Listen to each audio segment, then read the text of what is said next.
বালি বোঝাই ডাম্পারের চাপে ভেঙে পড়ল পুরনো ব্রিজ। শীতলকুচির দেবনাথ পাড়ায় আতঙ্ক।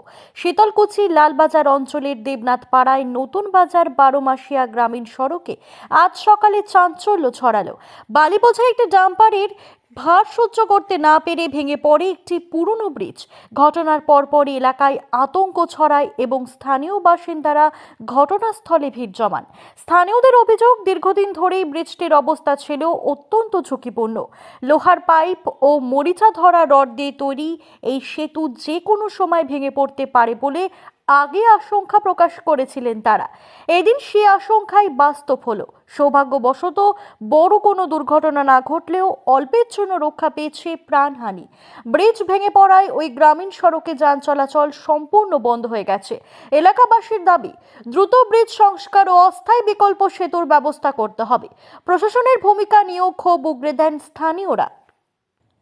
পুরুলিয়া জেলা থেকে Piyush Saher report, জনসংবাদ news digital.